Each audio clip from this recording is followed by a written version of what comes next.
നമസ്കാരം. മലയാളി വാർത്തയിലേക്ക് സ്വാഗതം.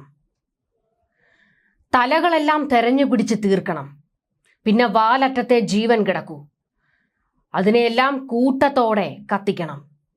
ഈ നയമാണ് ഇസ്രയേൽ ഗാസയിലും ലബനനിലും പയറ്റിയത്. ഒരറ്റത്തുകൂടി വലിയ രീതിയിൽ യുദ്ധം നടക്കുമ്പോഴും ഇസ്രയേലിന്റെ ചാരസംഘം ഹിസ്ബുള്ളയുടെ തലവന്മാരെ തെരഞ്ഞുപിടിച്ച് തീർക്കുന്ന തിരക്കിലായിരുന്നു. ഇപ്പോൾ ഒരു വിവരം പുറത്തേക്ക് വരുന്നത് ജിഹാദ് കൗൺസിലിലെ, അതായത് ഹിസ്ബുള്ളയുടെ ജിഹാദ് കൗൺസിലിലെ പ്രധാനപ്പെട്ട നേതാക്കളെല്ലാം തന്നെ തീർന്നിട്ടുണ്ട്. ഇനി ഷൂറ കൗൺസിൽ അംഗങ്ങൾ മാത്രമാണുള്ളത്. ആ തലകളും കൂടി എടുത്തു കഴിഞ്ഞാൽ പിന്നെ ഹിസ്ബുള്ള ഭീകരരെ തീർത്തു കെട്ടുക എന്നുള്ളത് എളുപ്പമാണെന്നാണ് ഇസ്രയേൽ കണക്ക് കൂട്ടുന്നത്. നസറുള്ളയെ കൊലപ്പെടുത്തിയത് വഴിത്തിരിവ് എന്നാണ് ഇസ്രയേൽ പ്രധാനമന്ത്രി ബെഞ്ചമിൻ നെതന്യാഹു വിശേഷിപ്പിച്ചത്. ഹമാസ് ഹിസ്ബുള്ള നേതാക്കളുടെ പ്രവർത്തനങ്ങളും നീക്കങ്ങളും തുടർച്ചയായി അവലോകനം ചെയ്ത് കൊലപ്പെടുത്തുന്നതാണ് ഇസ്രയേൽ പിന്തുടരുന്ന രീതി. കൊലപ്പെടുത്തിയ പ്രധാന ഹിസ്ബുള്ള നേതാക്കളുടെ വിവരങ്ങൾ ഇസ്രയേൽ ഇപ്പോൾ പുറത്തുവിട്ടിട്ടുണ്ട്. രാജ്യാന്തര മാധ്യമങ്ങളുടെ റിപ്പോർട്ട് അനുസരിച്ച് ജിഹാദ് കൗൺസിലിലെ പ്രധാന നേതാക്കളെല്ലാം കൊല്ലപ്പെട്ടു. ആക്രമണ പദ്ധതികൾക്ക് നേതൃത്വം നൽകുന്നത് ഈ വിഭാഗമാണ്. നയപരമായ തീരുമാനമെടുക്കുന്ന ഷൂറ കൗൺസിലിലെ നേതാക്കളാണ് അവശേഷിക്കുന്നത്. അവരെ തീർക്കാൻ ലിസ്റ്റ് ഇട്ടിരിക്കുകയാണ് മൊസാദ് എന്ന വിവരങ്ങൾ പുറത്തേക്ക് വന്നിട്ടുണ്ട്. നസറുള്ളയുടെ സ്ഥാനത്തേക്ക് ഷൂറ കൗൺസിലിലെ ഹാഷിം സഫീദ്ദീൻ ആണ് വന്നിരിക്കുന്നത്. നസറുള്ളയുടെ ബന്ധുവും ഹിസ്ബുള്ള എക്സിക്യൂട്ടീവ് കൗൺസിൽ മേധാവിയുമാണ് സഫീദ്ദീൻ. ഹിസ്ബുള്ളയുടെ രാഷ്ട്രീയ സാമ്പത്തിക കാര്യങ്ങളിൽ നിർണായക പങ്ക് വഹിക്കുന്നയാളാണ് ഇയാൾ. ഇസ്രയേൽ ആക്രമണത്തിൽ കൊല്ലപ്പെട്ട നേതാക്കൾ ഇവരാണ്. സദേൺ ഫ്രണ്ട് കമാൻഡർ അലി കർക്കി കൊല്ലപ്പെട്ടത് സെപ്റ്റംബർ 27. മുതിർന്ന നേതാവ് ഇബ്രാഹിം അക്വിൽ സെപ്റ്റംബർ 20 ഈ ഭീകരനെ കൊലപ്പെടുത്തുന്നത്. Commander Fuad Shukr July 30. Rocket വിഭാഗത്തിന്റെ തലവൻ Ibrahim Muhammad Qubaisi September 24. Commander Wissam al Tawil. സായുധ സേനയുടെ പരിശീലകൻ Abu Hassan Samir. Aerial commander Muhammad Hussein. ഈ തലകളെല്ലാം തന്നെ ഇസ്രയേൽ എടുത്തു കഴിഞ്ഞു. മൊസാദിന്റെ ഹിറ്റ് ലിസ്റ്റിൽ ഉണ്ടായിരുന്നവരൊക്കെ തന്നെയാണ് ഇതെല്ലാം.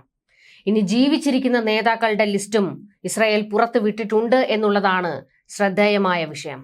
നയീം ക്വാസിം, ഹാഷിം സഫീദ്ദീൻ, ഇബ്രാഹിം അമിൽ അൽ സയദ്, മുഹമ്മദ് റാദ് എന്നിവരാണ് ഷൂറ കൗൺസിലിലെ അംഗങ്ങൾ. ഇവരാണ് ഇപ്പോൾ ജീവിച്ചിരിക്കുന്നത്. ഇവരെ കൊലപ്പെടുത്താനുള്ള നീക്കങ്ങൾ മൊസാദ് തുടങ്ങിയിട്ടുണ്ട് എന്നുള്ള വിവരങ്ങൾ പുറത്തു വന്നിട്ടുണ്ട്.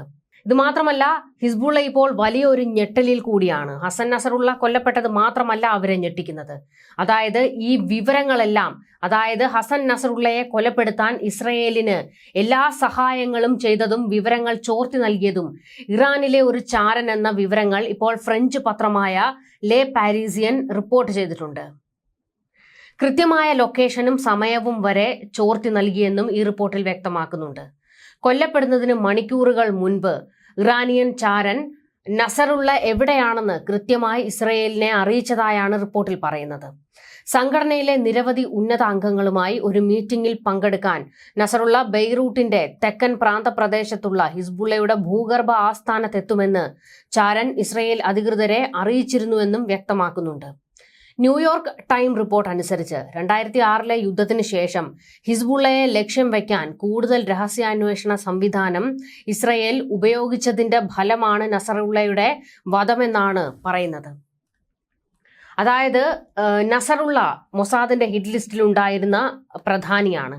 ആ തല വീഴ്ത്താൻ കാലങ്ങളായി തന്നെ മൊസാദ് പല നീക്കങ്ങളും നടത്തുന്നുണ്ട്. ഒടുവിൽ ഒരു ഇറാൻ ചാരൻ സഹായിച്ചു എന്നുള്ള വിവരങ്ങളാണ് പുറത്തേക്ക് വരുന്നത്. ഇസ്രയേലിന് വേണ്ടി അല്ലെങ്കിൽ മൊസാദിന് വേണ്ടി പണിയെടുക്കുന്ന നിരവധി ചാരന്മാർ ഉണ്ട് എന്നുള്ളത് ഇതോടെ വ്യക്തമാകുകയാണ്.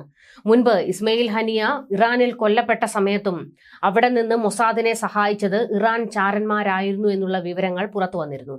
അതായത് ഇറാൻ പൗരന്മാർ. മൊസാദിന്റെ ചാരന്മാർ ഇറാന്റെ റവല്യൂഷണറി ഗാർഡ് കോർപ്സിന്റെ സൈന്യത്തിൽ വരെ ഉണ്ട് എന്നുള്ളതും എടുത്തു പറയേണ്ട ഒരു വിഷയമാണ്. ലോകത്തിന്റെ ഏത് കോണിലാണെങ്കിലും മൊസാദിന് ചാരക്കണ്ണുകളുണ്ട്. അവർ ഏത് വലിയ ദൗത്യവും നിറവേറ്റി കൂളായി മടങ്ങി വരുന്ന ഒരു സംഘമാണ്. ഇത് തന്നെയാണ് മൊസാദിനെ ഭീകര രാജ്യങ്ങളെല്ലാം ഭയക്കാൻ കാരണവും. ന്യൂസ് ഡെസ്ക് മലയാളി വാർത്ത.